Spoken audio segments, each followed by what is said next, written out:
And now, from 12 Studios, this is News 12 Now.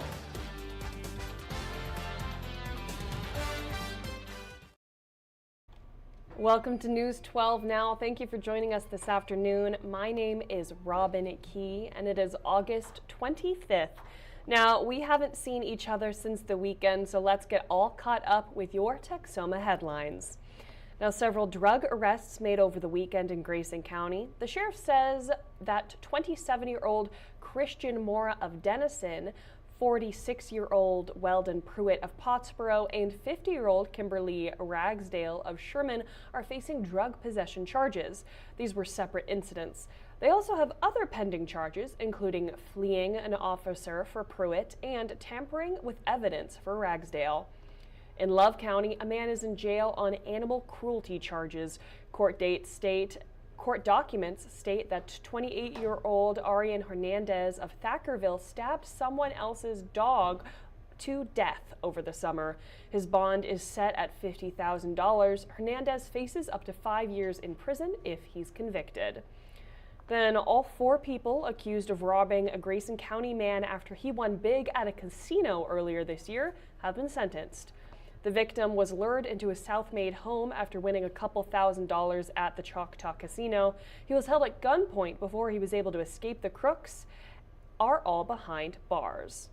Ms. Sancho was sentenced to 8 years, Stephen Sancho to 10 years, Mr. Winchester 5 years, and Mr.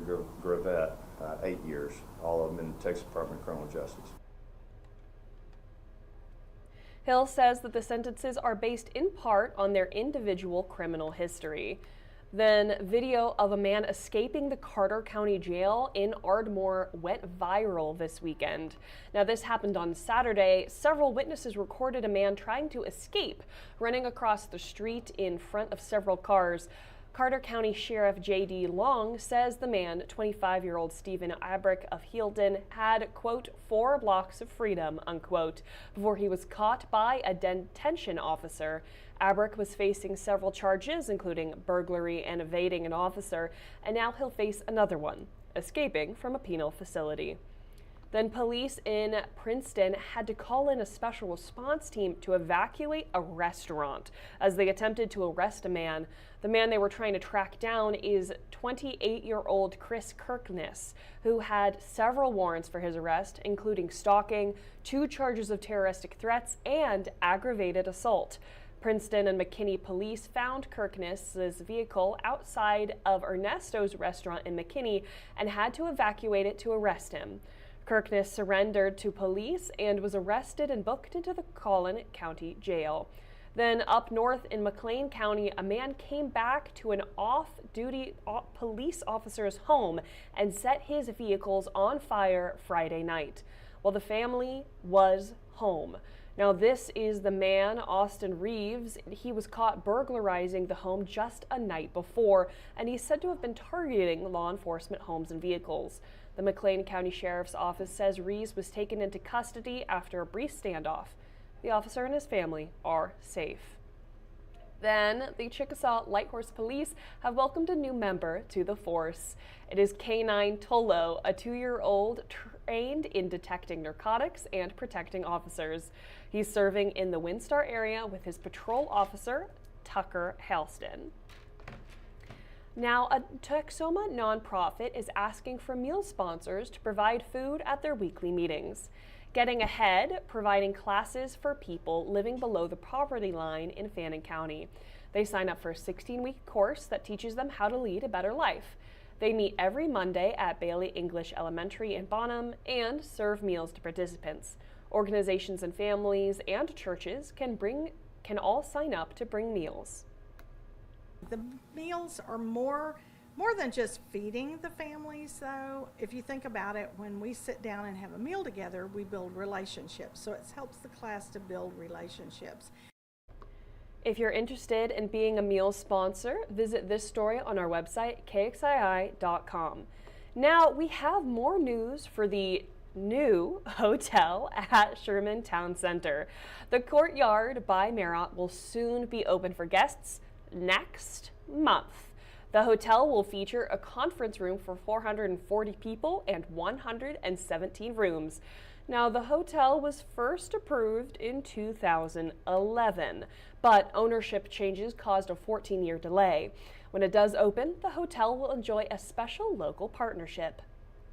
We have 35 full-time employees at the hotel. We've partnered with Grayson College's Hospitality Management and Culinary Arts program, and so we've been able to offer internships as well as full-time employee. The hotel is planning a grand opening this fall. And then a golf course that has been a Texoma staple for years will soon have a massive development surrounding it. A deal to build over 400 homes around Legacy Ridge Golf Course in Bonham closed this week.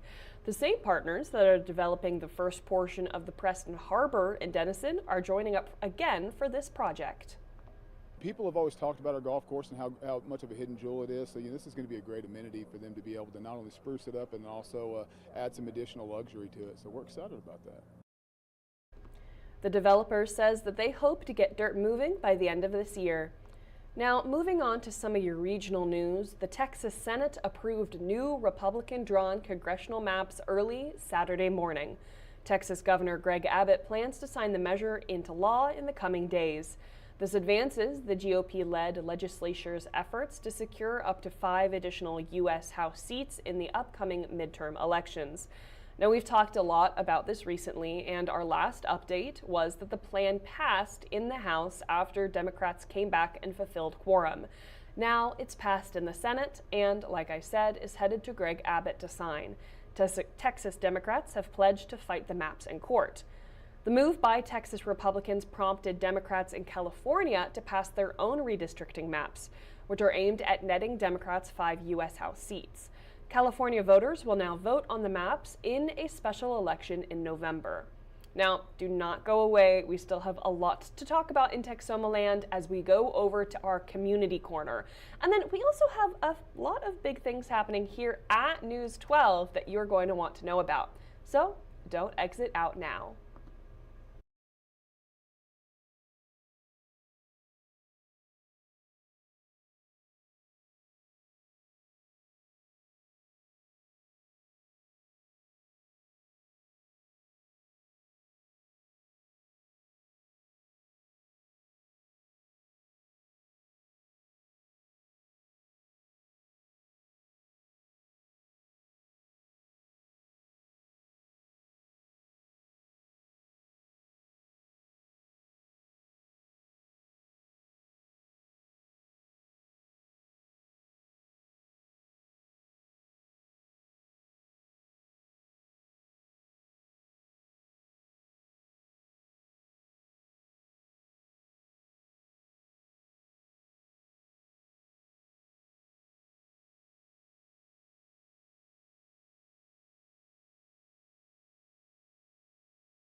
Welcome back to News 12 Now. We are here for our community corner where we let you know what is going on in Texoma that you need to know about.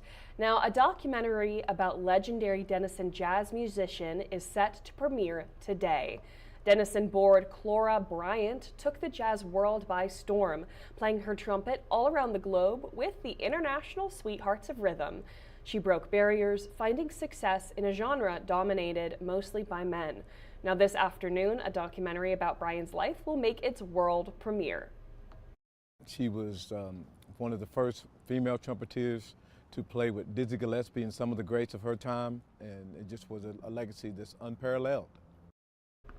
The film will debut on Facebook Live this afternoon at 3. Soon after, it will be added to streaming platforms like YouTube, so make sure to go check it out. I'm very excited. And then, speaking of things that we have to look forward to, the Battle of the Axe is this Friday. It will be the 127th matchup between Denison and Sherman High Schools. Both districts are getting their cities fired up ahead of the big game. In Sherman, the public is invited to a free community pep rally tonight. It will be at the Bearcat Stadiums at 8 p.m. Then, before the game, Denison is hosting its rally, but registration is required to attend. It will be a 3 in the afternoon at Denison High School. And then the Choctaw Nation's Labor Day Festival kicks off this week, and it will run Friday through Monday. It's happening at the Choctaw Capitol grounds in Texoma. The tribe will celebrate the Capitol's museum's 50th anniversary on Friday afternoon. There will be something for everyone, including cultural events like a powwow and stickball tournament. There will also be free concerts with The Close, Stony Larue, and Josh Abbott Band performing Saturday night, and Gold City, Katie Nicole, and Kane on Sunday. The public is welcome. Now, speaking of things that you hopefully have been looking forward to, it is Brady's Barbecue Quest. Now, that's something that we have been releasing pretty much every other week since the beginning of summer, and the last episode premiered this past weekend. Now, finishing up his journey right as summer ends, Brady took one last step in Denison. Hello everyone, Brady Blackstock here. It's time for another stop on Brady's Barbecue Quest. Today, it's Wheeler Barbecue. And I'm standing here in Denison, Texas, right off Highway 75, south of Morton Street. Let's head inside, see what they got cooking. Wheeler's Barbecue is a new restaurant in Texoma, but its owners have a rich history. Owner Dante Ramirez has been in the Fort Worth Metroplex restaurant industry for 30 years. Most recently, Ramirez owned a barbecue joint in Salina that ranked #2 in Yelp's top 100 restaurants. Now, does his grill live up to the heat? Well, that's a question for Brady. But a love for food isn't the only thing that is pushing Ramirez to make this place great. He has a deeper purpose for the restaurant, based on his own journey to sobriety. Now, you can learn more about the Wheelers' backstory on our website, KXII.com, as our own Drew Maurer did a story with them a little while ago. But to know about the food, go check out The Review. This season's final episode is on Facebook and Instagram, and soon it will be on YouTube. Don't worry, Brady will be back. We're hoping to do more barbecue in 2026 with a fresh list of new finds, so keep those barbecue suggestions coming. Until then, seriously, thank you guys so much for the support for this series. I help work on it along with a small team here at KXII, and it is such a blast to do, and the reception from the Texoma community has been wonderful. It's such a joy to get to shout out great food and great local restaurants. Then, exciting news from the KXII 12 News studio. A new morning experience is coming to Texoma. Now, from Texoma's most watched news, this is KXII 12 News Daybreak. Good morning, Texoma, and thanks for waking up This with us. Friday, I'm August Annette Campbell. 12th, News 12 a.m. will become KXII 12 News Daybreak, a morning newscast focused entirely on Texoma news and weather. Then, on September 8th, a new third hour of Daybreak from 7 to 8 a.m. will launch on Fox and CTV. With more local news and more first alert weather, Daybreak is the only show in Texoma built to get you the information you need all morning long. I will also be working on the morning show behind the scenes as a producer for this new third hour, and I am so excited. The new KXII 12 News Daybreak is a part of your morning routine that you need. It will be from 5 to 7 on CBS or Fox, and from 7 to 8 on Fox and CTV starting September 8th. Now, that is all for this News 12 Now. Make sure to join us here again on tomorrow, which is known as Tuesday. Same time, same place. Tune in to Channel 12 later this afternoon for the 4, 5, and 6 to stay updated with everything going on in Texoma land. Now, did you feel like you wanted a little bit more from any of our stories? Go and check out our website, KXII.com, for more information on everything that we talked about here. And then also make sure that you're following our Facebook, Instagram, X, Threads, and TikTok. There you'll find exclusive content, constant updates, and our past stories. But until then, I will see you tomorrow, Texoma.